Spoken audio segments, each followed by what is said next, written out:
you atas Wow, makasih. sharingnya. Tepuk tangan buat Fitri dan mudah-mudahan kita dukung ya buat Terima transformasi kasih. cepat. Oke, Terima terima kasih Kang kasih Dani. Fitri. Terima kasih Bapak Ibu semua.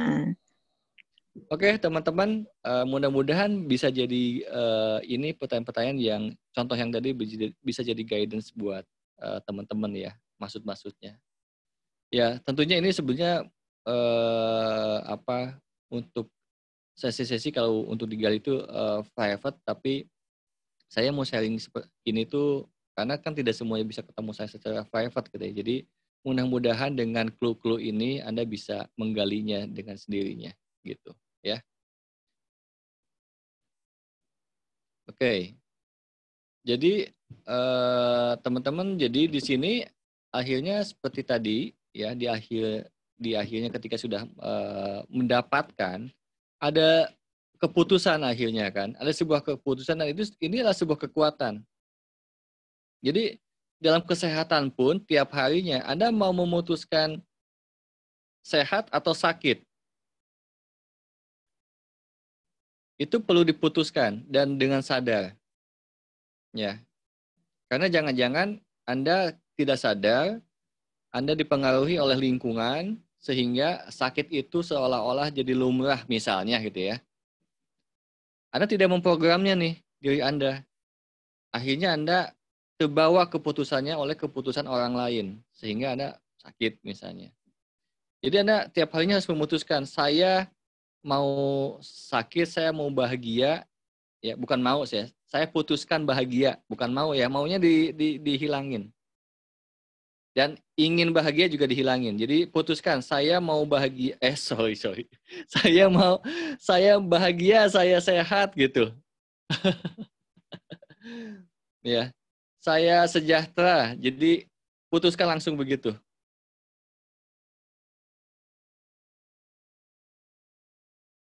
Nah, ada dua tipe. Kalau motivasi ini hanya dorongan untuk mencapai suatu tujuan yang diinginkan. Jadi motivasi itu kayak, oh saya mau ke sana ya, oh kayaknya enak ya gitu. Kayaknya enak kalau begitu. Jadi membayangkan. Ya. Tapi kalau determinasi, ini adalah sebuah ketekadaan diri yang kuat, ya, yang didasari oleh kesadaran diri sepenuhnya untuk mencapai tujuan. Jadi bergerak. Saya mau itu, ya, mau itu, saya bahagia dan mau ke sana misalnya. Itu ada keterkadaan yang sangat kuat. Jadi semua potensi Anda tuh setiap harinya Anda gunakan karena punya cita-cita, punya tujuan, punya keyakinan sangat tinggi gitu kan bahwa saya tuh pantas untuk mendapatkannya dan Anda mendeterminasi. Beda motivasi itu hanya, weh, misalnya enak ya untuk menjadi orang yang ini, itu, dan lain sebagainya, memiliki ini, itu, dan lain sebagainya. Cuma di situ doang. Kayak motivator-motivator, misalnya bayangkan, misalnya gitu kan, bayangkan Anda punya uang berapa miliar, coba bayangkan, ayo, terus sambil loncat-loncat misalnya gitu ya. Itu motivasi gitu ya. Itu motivasi. Ya, nah saya bukan motivator kalau saya. Kalau saya bagaimana ya mencapai tujuan itu ya. Jadi kita perlu punya ketekadaan. Ya, tidak cukup motivasi. Jadi punya ketekadaan yang sangat kuat. Nah, ini ada salah satu contoh video yang Anda bisa punya gambaran determinasi itu apa gitu ya. Kita sebentar, saya stop dulu.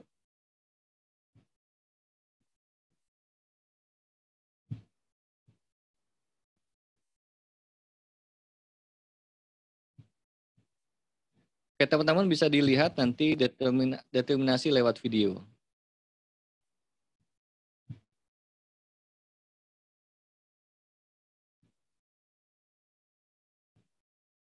Oke, kita lihat sama-sama ya.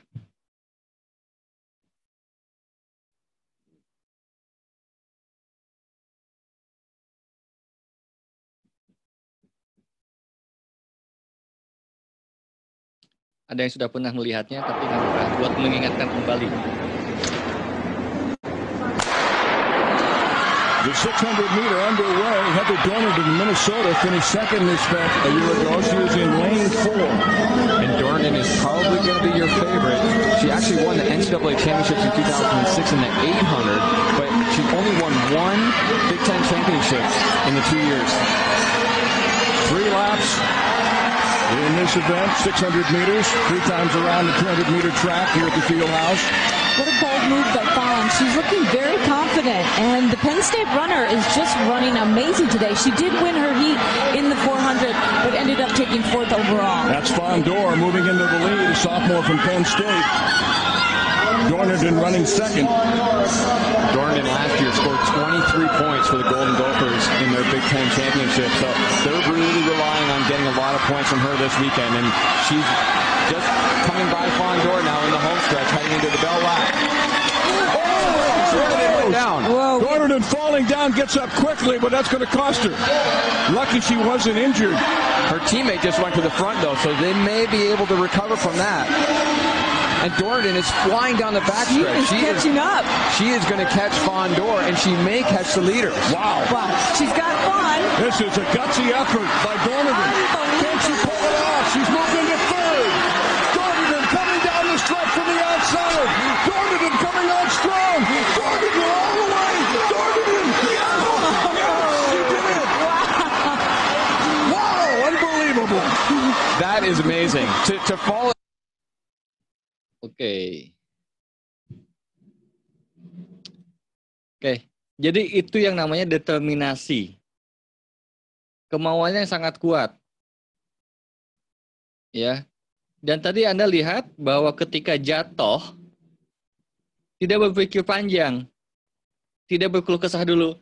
Aduh, sakit dan lain sebagainya, nggak ada. Langsung bangkit dan langsung punya kemauan yang sangat kuat. Dan dia mewujudkannya dengan segala upaya. Ya, itu namanya determinasi.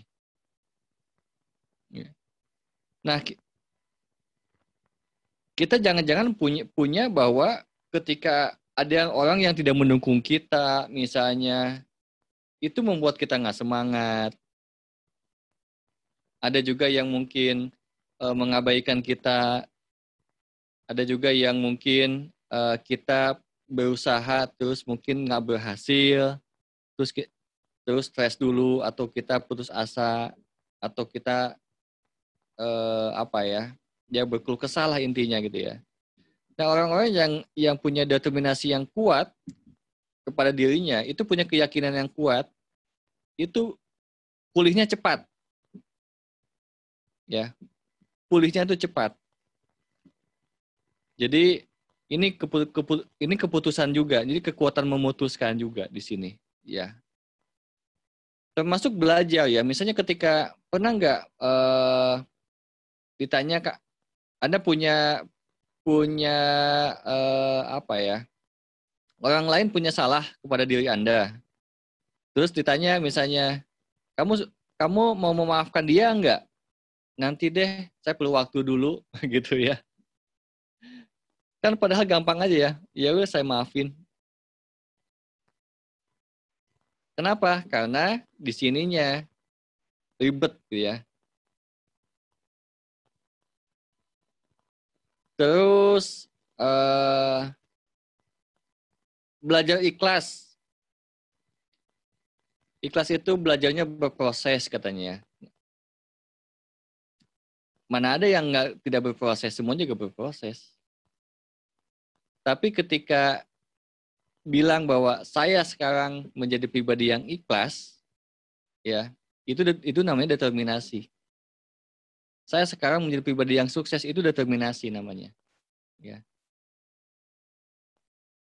Jadi ketika saya menentukan saya menjadi pribadi yang ikhlas,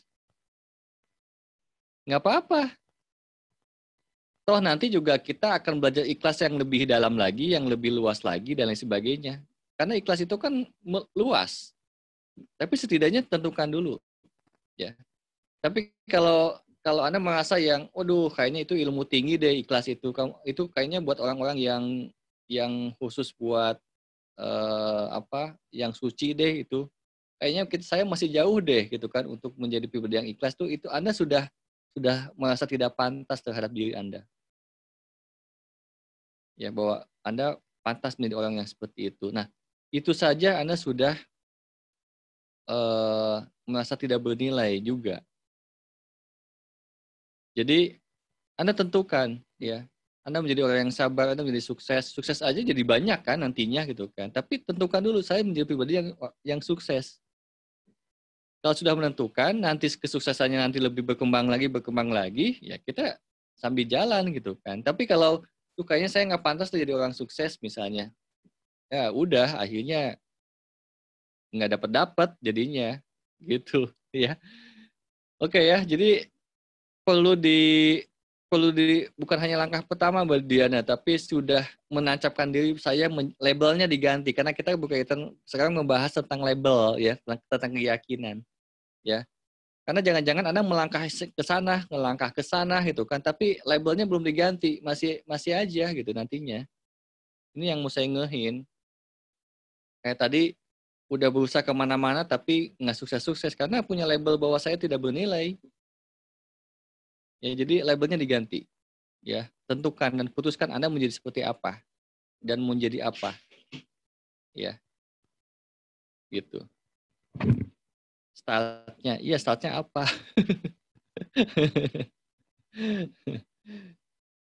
Ya, mau start apapun kalau label belum diganti, balik lagi.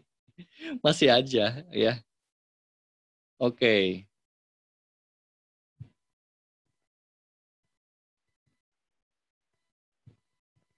Selesai lagi ya. Oke, ini juga jadi sesuatu bagi kita semuanya. Jadi ketika kita mau mengubah diri kita nih ya, kebanyakan berarti tidak semuanya, tapi kebanyakan orang yang putus asa, maksudnya yang suka berkeluh kesah gitu ya, itu adalah ketika mau berubah itu tuh nunggu orang lain berubah dulu. Mau di keluarga misalnya, saya mau jadi pribadi yang ikhlas kalau misalnya dianya itu sudah berubah dulu. Ya, saya mau bisa jadi sukses kalau keluarga atau teman-teman atau lingkungan mendukung saya. Ya sampai kapan Anda mengandalkan itu atau menggantungkan itu? Oke, jadi perubahan tidak akan terjadi jika kita menunggu perubahan orang lain atau keadaan atau waktu yang lain. Nggak akan ada. Jadi diri sendirilah yang memilih dan memutuskan perubahan itu sendiri. Jadi Anda mau seperti apa? Anda tentukan.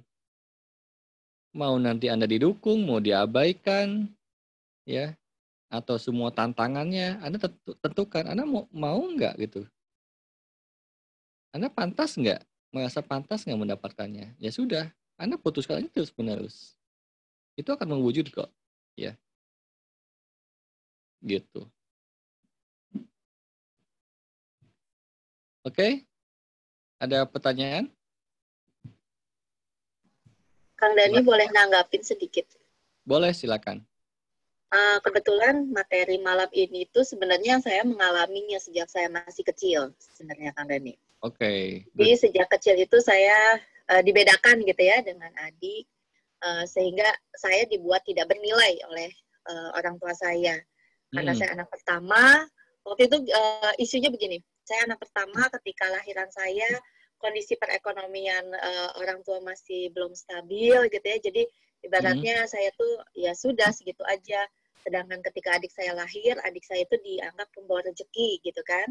Dan itu terus berlangsung hingga kami remaja menjelang dewasa gitu kan ya. Ketika saya menginginkan, Mah Asih pengen sepatu Villa, gitu. Enggak, kamu mau udahlah pakai Warrior aja gitu kan. Nah, beberapa hari kemudian malah adik saya yang dibeliin gitu kan ya. Dibuat seperti kecemburuan sosial antara kakak dan adik gitu kan. Lalu kemudian hingga akhirnya saya pada saat usia SMP lah mulai memutuskan, oke lah, terserah aja mama papa mau seperti itu, saya mah akan terus berjalan aja. Saya akan terus berjalan sesuai dengan ya potensi yang udah ada di dalam diri saya bilang gitu kan. Terserah deh. Hingga akhirnya pada saat itu saya mulai berkreasi itu di dapurnya tante gitu kan.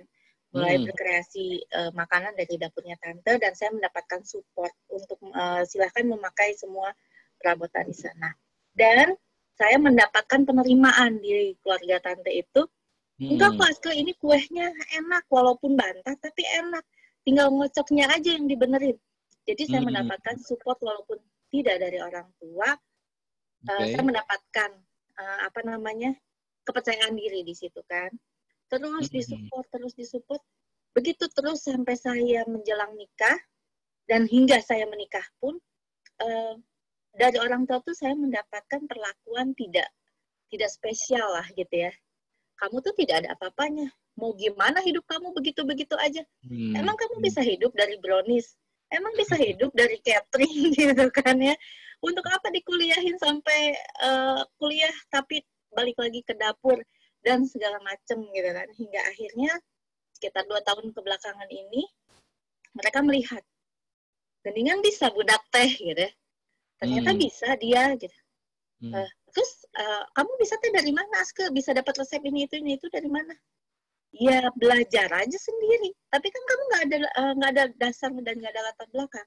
Ya terus aja belajar gitu kan ya. Hingga ya saya memutuskan bahwa saya akan bisa menjadi seseorang yang bermanfaat buat orang banyak melalui memang passion saya di situ gitu loh Kang Dani. Ya tinggal yang saya belum selesaikan itu unfinished business dengan memaafkan demi memaafkan perlakuan orang tua kepada saya. Ya. Oke, good. Terima kasih loh sharingnya Aske. Sama-sama Kang Dani. Oke, semuanya juga ada ya, saya juga ada. Jadi itu penting banget ya. Saya pernah mengikuti sebuah camp namanya Millionaire Bootcamp ya, yang diadain sama Pak Maldi Gowowi. Saya 3 hari di sana, bukan diajarkan bisnis ya. Di situ kan mindset millionaire mindset gitu ya.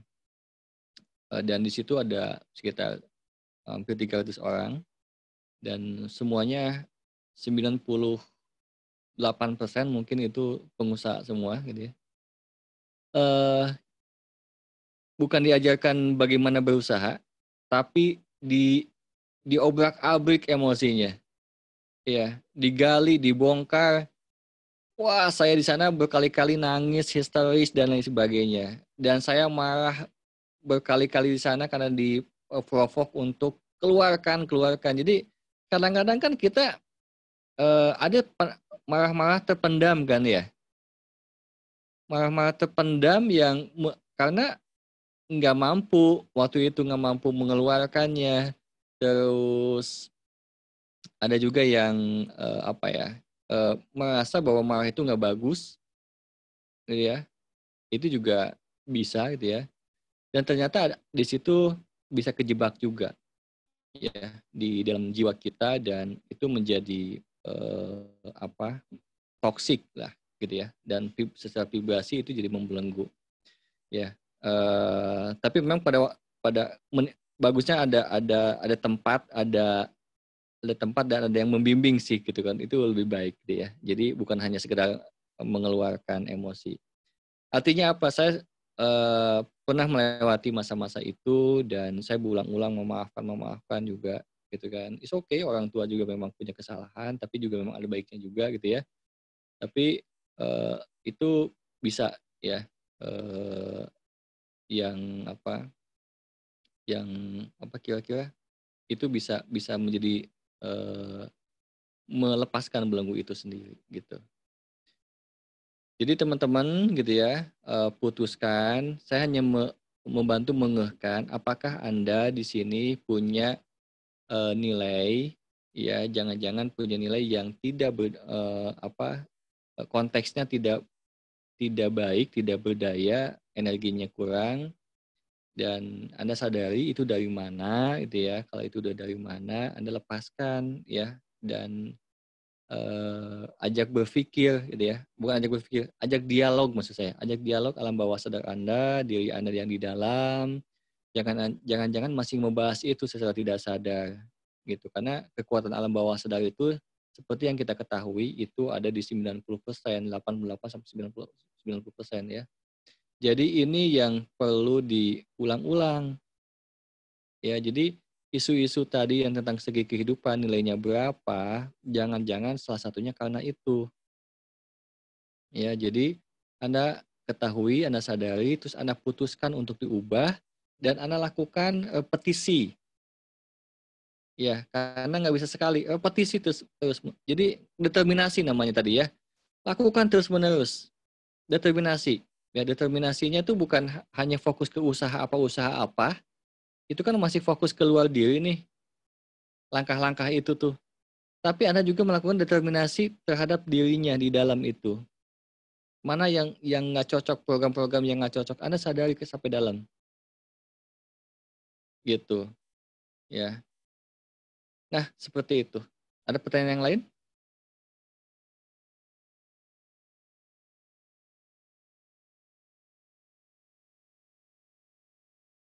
Kang Dani.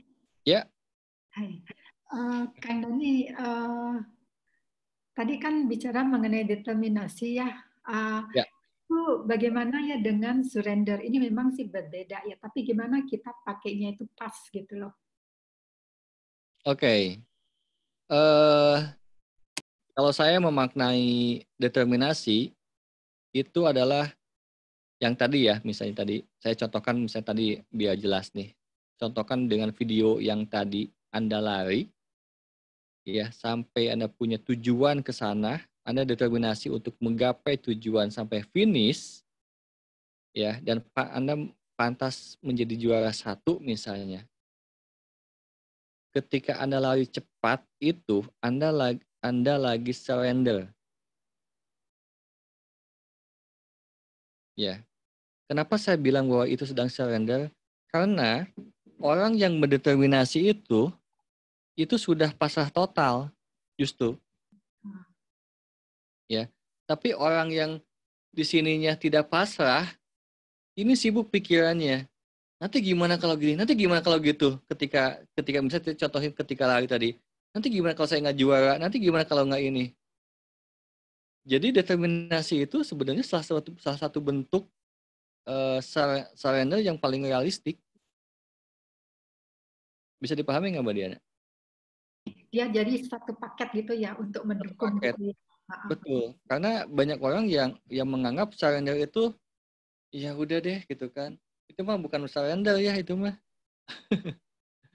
Iya. Iya, jadinya putus asa ya.